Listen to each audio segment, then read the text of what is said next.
Government రంగంలో గవర్నమెంట్కి సంబంధించిన ఆస్తులు మెడికల్ కాలేజీలు అమ్మాలని చూస్తాడు. శనికాయలకి బెల్లాలకు మెడికల్ కాలేజీలైనా అమ్మేస్తున్నాడు. గవర్నమెంట్ భూములైనా కానీ శనికాయలకు బెల్లాలకు ఇష్టం వచ్చినట్టు స్కాములు చేస్తూ అమ్మేస్తాడు. రాష్ట్రానికి సంబంధించిన ఏ ఆదాయం కూడా రాష్ట్ర ప్రభుత్వ ఖజానాకు రాకుండా చంద్రబాబు నాయుడు దోచేస్తూ ఉన్నాడు. మద్యం నుంచి మొదలు పెడితే మద్యము, ఇసుక, మట్టి, క్వాడ్స్, సిలికా, ఏదైనా చెప్పండి, రాజధాని భూముల దగ్గర నుంచి ఏకంగా రాష్ట్రంలో భూముల అమ్మకం దగ్గర నుంచి శనికాయలకు బెల్లాలకు అమ్మడం దగ్గర నుంచి అమరావతి పేరుతో ఆయన స్క్వేర్ ఫీట్కి 10,000 రూపాయలు చొప్పున కాంట్రాక్టులు ఇస్తూ స్కాములు చేస్తూ కడతా ఉన్న కాంట్రాక్టుల వరకు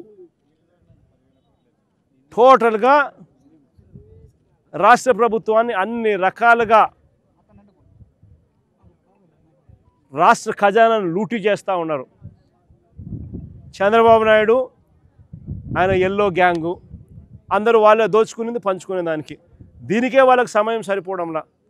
రైతుల పరిస్థితి పట్టించుకునే పరిస్థితి సమయం ఉందా చంద్రబాబు నాయుడు అని చంద్రబాబు నాయుడు గట్టిగా అడుగుతా ఉన్నా. అయ్యా చంద్రబాబు నాయుడు, మేలుకోకపోతే వీళ్ళందరి తరఫున రాబోయే రోజుల్లో తీవ్రమైన ఉద్యమాలు తప్పకుండా జరుగుతాయి. చంద్రబాబు నాయుడు గారిని గద్దె దింపే కాలం కూడా త్వరలోనే వస్తుంది. దేవుడు మొటికాయలు వేస్తాడు. ప్రజలు కూడా గట్టిగా చంద్రబాబు నాయుడు దింపే రోజులు త్వరలోనే ఉన్నాయని చంద్రబాబు నాయుడు గట్టిగా మందలిస్తూ చెప్తా ఉన్నా.